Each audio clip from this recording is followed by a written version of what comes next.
Now, the commencement speakers will typically also wish you good luck and extend good wishes to you. I will not do that, and I'll tell you why. From time to time in the years to come, I hope you will be treated unfairly, so that you will come to know the value of justice. I hope that you will suffer betrayal, because that will teach you the importance of loyalty.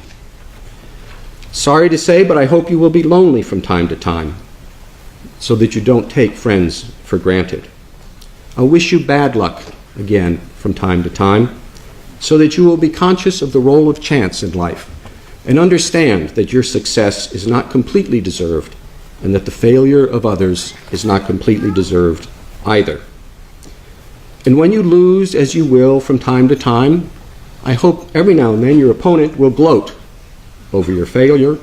It is a way for you to understand the importance of sportsmanship. I hope you'll be ignored, so you know the importance of listening to others. And I hope you will have just enough pain to learn compassion. Whether I wish these things or not, they're going to happen. And whether you benefit from them or not will depend upon your ability to see the message in your misfortunes. Now, commencement speakers are also expected to give some advice. They give grand advice and they give some useful tips. The most common grand advice they give is for you to be yourself. It is an odd piece of advice to give people dressed identically, but you should be yourself, but you should understand what that means. Unless you are perfect, it does not mean don't make any changes. In a certain sense, you should not be yourself. You should try to become something better. People say be yourself because they want you to resist the impulse to conform to what others want you to be. But you can't be yourself if you don't learn who you are. And you can't learn who you are unless you think about it. The Greek philosopher Socrates said, "The unexamined life is not worth living."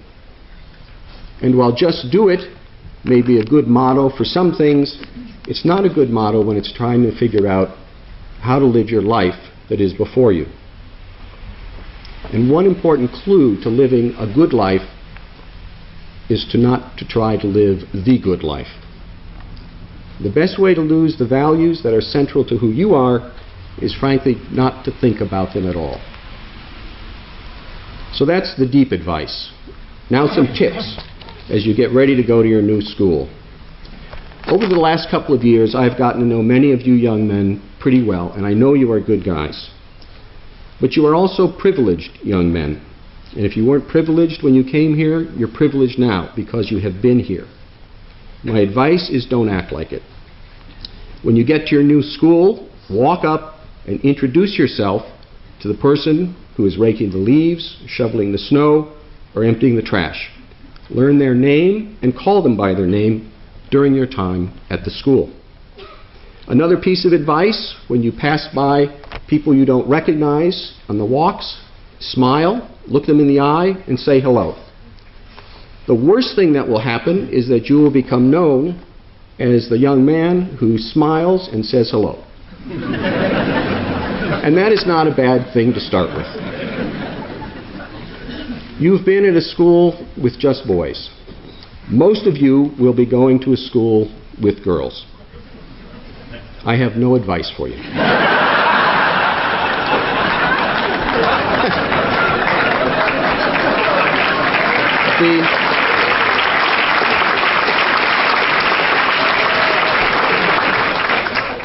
The last bit of advice I'll give you is very simple, but I think it could make a big difference in your life.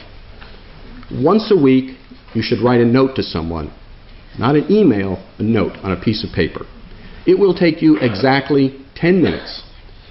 Talk to an adult, let them tell you what a stamp is. You can put the stamp on the envelope. Again, 10 minutes once a week.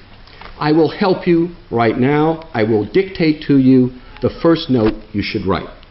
It will say, "Dear," fill in the name of a teacher at Cardigan Mountain School. Say, "I have started at this new school. We are reading blank in English. Football or soccer practice is hard, but I'm enjoying it. Thank you for teaching me. Put it in an envelope, put a stamp on it, and send it. It will mean a great deal to people who, for reasons most of us cannot contemplate, have dedicated themselves to teaching middle school boys. As I said, that will take you exactly 10 minutes a week. By the end of the school year, you will have sent notes to 40 people. 40 people will feel a little more special because you did. And they will think you are very special because of what you did. Now, what else is going to carry that dividend during your time at school?